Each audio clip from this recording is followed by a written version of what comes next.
సుమన్ టీవీలో మీ personal and business promotions కోసం కింది నెంబర్కి కాంటాక్ట్ చేయండి. అది రావుల చెరువు జరిగింది ఏంటంటే అండి, గ్యాస్ పేలింది అంటున్నారు. అది గ్యాస్ పేలినట్టయితే మాకు అనిపించట్లేదండి. దాంట్లో కంపల్సరీ దీపావళి మణిగుండ సామాన్ ఉంది, జనావాసం మధ్యలో ఉంది. కొంచెం చూసుకుని మీరు ఏదైనా చర్యలు తీసుకోవాలని కోరుతున్నాను.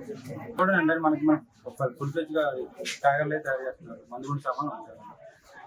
మీరు ఒకసారి మీరు దాన్ని వెలుగులో చూపించి చూడండి ఒకసారి. అని ఎప్పుడు మాట్లాడలేదు. చెప్పనమ్మా, ఏం జరిగింది ఇక్కడ? చాలా భయం వేసిందండి. మేము బయటికి రాగానే ఎవరు లేరు. వచ్చేసరికి బూడిది కింద ఉన్నారు. మొత్తం అంతా ఎవరిని అడిగినా ఏం సమాధానం చెప్పట్లేదు. ఒక అమ్మాయి వచ్చి పడిపోయి ఉన్నది. అక్కడ ఏముండేదండి అసలు? అంతకుముందు ఇల్లు ఉండేది. ఆ ఇల్లు ఉండేది పక్కన వేరే వాళ్ళు వచ్చి అప్పుడే పడుకున్నాము. నిద్రలోనే పెద్ద శబ్దం వినిపించాలని మేము బయటకు వచ్చామండి. గ్యాస్ సిలిండర్ పేలింది అన్నారు, అందులో నిజం ఉందండి? ఏమో నాకు తెలియదు కదండి. మరి నేను బయటకు వస్తే కానీ బయటకు వచ్చిన తర్వాత కూడా ఎవరు క్లారిటీగా చెప్పలేదండి. మరి మా ఇంట్లో ఏముంటదమ్మా? వ్యాపారమా? ఏం జరుగుతుంది? వ్యాపారం చేస్తారండి.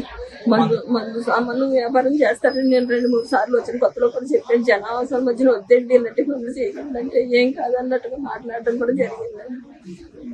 ఇప్పుడు వాళ్ళకే ప్రమాదం అయింది కదండి, అందుకని నేను చెప్తున్నానండి.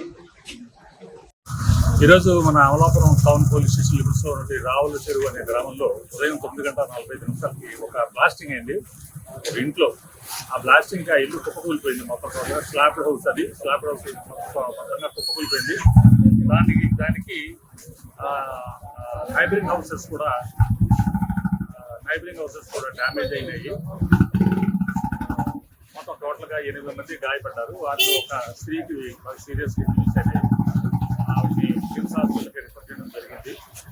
ఈ టోటల్గా 8 మంది గాయపడ్డారు.